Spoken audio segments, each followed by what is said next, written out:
Hello again, everybody. The next car that you selected a view on where, Jeremy? Hey, this is ClassicMuscleCars.com. ClassicMuscleCars.com brings you none other than a super ultra rare 1972 Cutlass Supreme hardtop. Right? Yeah. Or wrong? Well, why is it so rare? Well, it's there's nothing rare about it. Not a thing, man. But you know, it's hype, right? No, this is an unrestored original car, pretty much. It's had some cosmetics done to it over its life, and I'm going to tell you about that. But what I want to tell you about and why it's so important and why Jeremy and I are doing a video on this particular car is, folks, it's a reality check. 80% of all the cars that are out there that have been restored, a lot of them started out like this. No BS, just a fact, folks. I've been doing this since 1978 full time. Okay? In the mid-70s, I worked as a production painter in a body shop here, a big one in Chicago. Okay? I know what I'm talking about. I've seen a lot of cars in my lifetime, and I can either do mechanical work or I can do body work and paint, okay? So I know that inside and out. Now, cars like this were looking like this even back in the late 70s. The cars that were from the 60s, that's no BS. If they came from bad areas like the Midwest, where you get a lot of rain and snow, or up north, or New York, the East Coast, anywhere where you got rain, snow, and salt, this is what you're going to wind up with. Now, you know what is something that a lot of people don't even think about? When a car starts out like this, you have got a tremendous amount of work to get done to even bring this car into presentable condition, okay? If you're going to do a frame-up restoration on a car like this, it's going to cost a fortune. And is the car worth it? No, because at the end of the day when you get done, it's not worth anything because of what the car is. Now, if this was a 72 442 W30 convertible, different story. Desirable car. Desirable car, worth some money. You see what I'm getting at here? People have restored cars that when you get done with them, either they should have restored it because it meant something to them because they were going to keep it, or they should have restored a car that was worth something at the end of the day, because restoration costs now are just overwhelming. You can drop $80, $90, $100, $150,000 into a restoration. At the end of the day, when you're done, you better make sure that you've got an ultra rare car that's going to get that money back. Or if it was somebody in your family that had owned a car prior and you want to keep that car for personal use, because it's a memento that means something for you, then it's worth doing it. But a car like this, it's not worth restoring. This is a nothing car. Now, this car also can be used today for a variety of reasons. It's a good donor car for parts, because there's a lot of components that are in cars like these that you can't buy. You're still going to need parts that is in this car if you're doing a restoration on another one, and you can refurbish those parts, and so it does have use. But I want to tell you something. A lot of people don't know what I'm about ready to tell you, and guess what? It's a reality. You're going to look at this car, and Jeremy's going to show it to you, all of the rust that's all over this car, all the rusted out panels that's all over this car. Well, you know what? Have you ever heard of Bondo? Bondo is used in every restoration. Even the top-notch restorers in the United States today use Bondo. They do not use lead anymore. You can't. It's outlawed. So if you hear that, it's BS, because they don't do it anymore. Most of the old body guys that used that back in the 50s and the 60s, they're dead, man, because lead is a contaminant. Right, Jeremy? It's heavy metal poisoning. Absolutely. So it doesn't happen. You either have to take a panel, remove the rust, weld in a piece, or put new parts on it. Or if you've got dents in a car, you're going to pull that dent out or pound that dent out and pick and file it to get it straight. Nobody does that anymore. It takes too long. You know what they use? Pop that dent out, put filler over it. Bondo. Put on a quarter panel on the car, you weld it up in the seams here, you grind it out. After you've welded it on, what do you put over it? Body filler. Not lead, body filler. Bondo. Now, It's used in every restoration. You buy reproduction fenders, door skins, you buy repop quarter panels. Guess what? Even if you get NOS quarter panels on any car that's out there, it's never straight because they never made them straight. Now, how do you get that car straight? Everybody wants to look down a car and see how straight it is. They don't want to see a wrinkle or wave. I grew up with this stuff. I know what I saw. I bought one brand new. They were never straight from the factory, period. Now, how do you get a car straight, Jeremy? Body filler. Body filler. Every major restoration shop and the best in the world uses it to get panels straight. No BS. Fact, Jack. Now, second part of what body filler is and why it has such a bad name. But you know, body filler has come a long ways. They came out with it, and when they did, it revolutionized the body shop industry. But why does it have a bad name? It gets moisture and it expands, it pops out, it falls out when you don't want it to. Yes, but you can take a car like this, okay, and you can cave and pave it. You know what cave and pave means? Something like when the drywallers come in to fill in a hole? Or you know, if you got a pothole and you go and you refill it with asphalt, right? Yeah. You cave and pave. Cars like this can be caved and paved. And if you've got a good guy that knows how to grind down Bondo, I guarantee, unless you have a magnet, you're going to look at that car and it's going to be straighter than an arrow or a laser beam. And these guys are good. So you really need to know what you're looking for when you're going out to buy a car, folks, because here we have a 1972 Cutlass that looks like it's just been left, right? Well, it has. Nothing's been done to it, right? We got an unrestored original car, right? Check out the vintage rust. Check out the vintage rust, but I want to show you something. Jeremy, you see this down here? Back up a little bit there. I want to show you something. See this here? Yep. What do you think this is? Maybe Bondo? Bondo! Bondo! Original unrestored car. Look at that. Original restored from when? 1978, 79, 80? That's Bondo, folks. Bondo! This car was already caved and paved. Okay? Look at this. You see what happens to it? Bondo! Bondo! Now what if you bought a caved and paved car, folks? Guess what you're looking at? This is the kind of stuff that's going to happen to you. No BS, just a fact. Okay? We're exposing everything in this industry because, you know what, I've been doing this all my life. I've done thousands of appraisals on cars. I have seen it all, folks. I've seen people put roofing tar up underneath cars to cover up rust. I've seen people take sheet metal, okay, and from the heating ducts and put them in floors and then put Bondo over it, put roofing tar over that. It's unbelievable, some of the garbage we see. Now here you have a car, and 99% of you would look at it before I just did what I did and go, oh, this is an original car, it's never been restored. Well, it's not. It's already had work done to it. It's full of Bondo, and it's got old Bondo in it. So you see where I'm driving my point to? Even today, you need to look at the cars. You need to check to make sure that you're not buying a car like this, because if you do, what's going to happen to it? It's going to fall apart on you. Exactly, just like this, right, Jeremy? Amazingly enough, look at this. There's Bondo all the way down this door. This was completely caved and paved, okay? And you know what? Believe it or not, folks, a good Bondo man, he could take this door, he could redo this door, okay, and by the time he got done, you would never know it unless you put a magnet on it. Yep. So, the point I'm getting to is, don't think that if you see a car that's like this, it's original unrestored, and don't think if you see a car that's all done, that it is done to perfection. Body work, restoration work is very, very costly.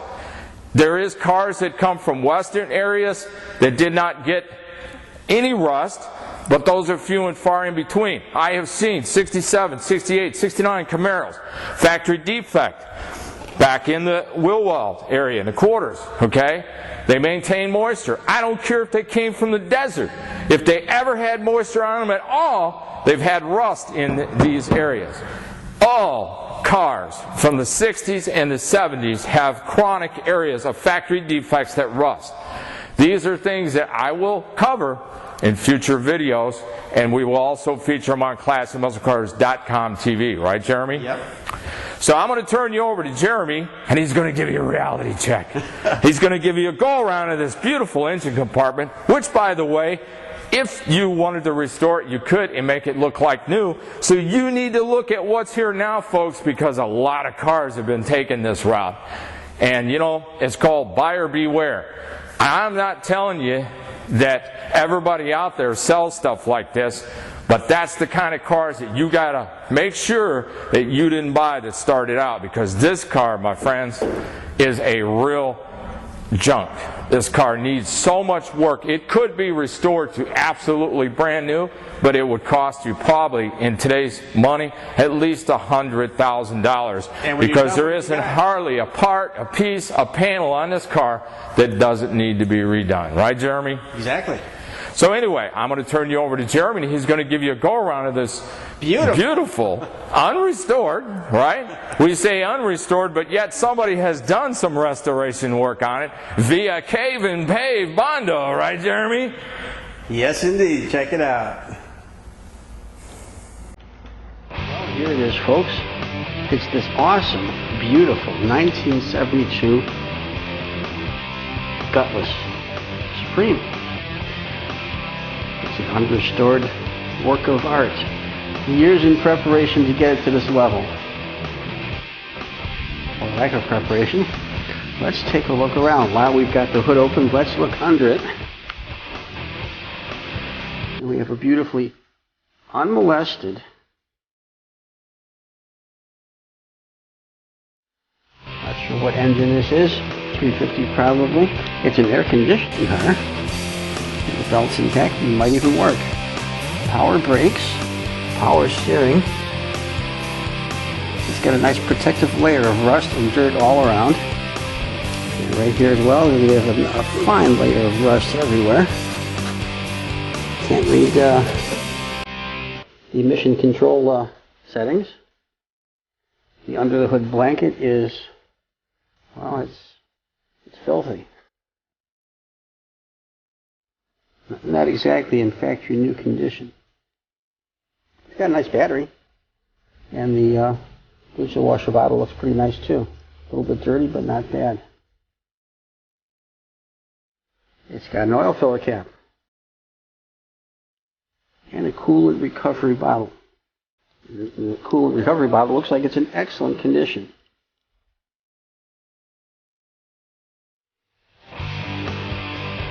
No expense has been spared here to make this thing what it is today. Let's close up the hood. I think we've seen quite enough. I'm not going to close it all the way because I really don't feel like playing with it. Actually, no, we're not going to close the hood. Because on the ground is the hood release lever. We're not going to play with this one. So we'll leave it open. The grill. It's not really bad. And the bumper underneath the dust and the dirt and the grease of things probably isn't terrible. Could be replated nicely. Looking down the side of the body, doesn't look terrible until you look at it. Yeah, check it out. Oh yeah, let's get down to the Bondo situation. I have here a couple of magnets. This particular one I have, reasonably strong. So if you were to have used this one, it sticks. But then again, if you have two of them, it'll stick right to they will stick to your fingers. This is the kind that you need to have. This is from a non-functional pizza company. It sticks over there. Oh, it falls off of the Bondo. Thoroughly amazing. You see, the reason it's stuck to this piece is because they bonded it right to the steel, and there's still some steel in that rust there. Not even much of that rust is sticking to the stuff that's on the floor here. This magnet will stick to virtually anything. As a matter of fact, let's keep it away from the camcorder here. We'll put it right here, where it's nice and safe.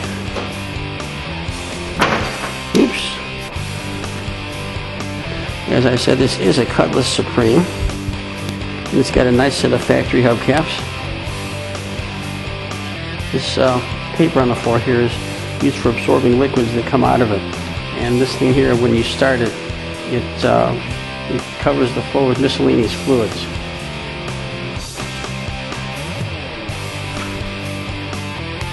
Let's get down and close and up in here just so we can see what this is. This is the door skin. It's the inner door. And there's not much to that, is there now? As long as we've got this open, let's take a look on the inside. Door panel. The panel itself is not terrible. It can be cleaned up, except there's a little gouge there. Inside, well, less than pristine. Yeah, the mat doesn't look too bad. It has original books. Emission control. And, oh, there's a Protecto plate. Heck yeah. Documented vehicle. It's got some nice, authentic lambskin or something kind of covering on that. In the back seat, there's not much carpet left. There's some kind of car cover there. Back deck doesn't look terrible, and the dome light does work. Check that out. Dome light's working.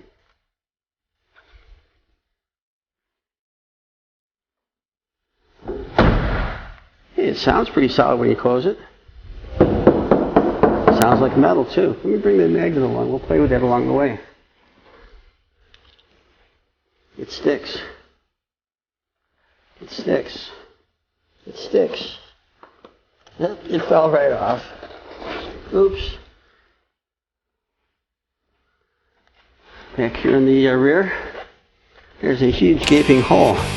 Hope they don't carry any small items in the trunk.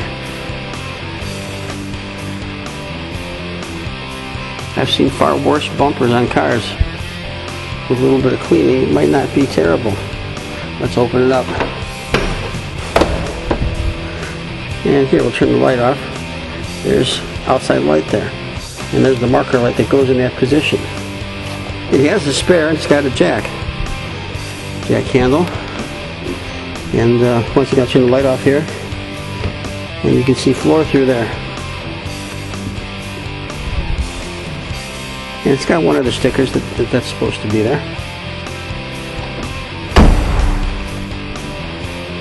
May of '99 is when this car was last registered. Or when those plates expired. It's May of '98 when those plates were purchased. It's got 4 wheel covers. Back window doesn't look terrible. Yeah, glass doesn't look bad. The vinyl top's in pretty good shape. Let's take a look on the inside on this side.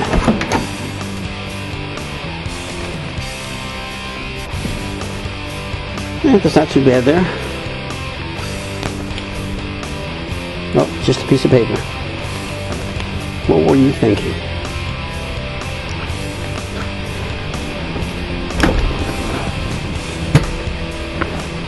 Showing 59,000 on the odometer. It's got a clock. It's got a factory AM. And it's got a remote mirror that works. Very cool. And it's got custom tape on the armrest. Looking at the door here. This one too. What do you think? Stick or no stick? It sticks. Not bad. That's real rust, not Bondo.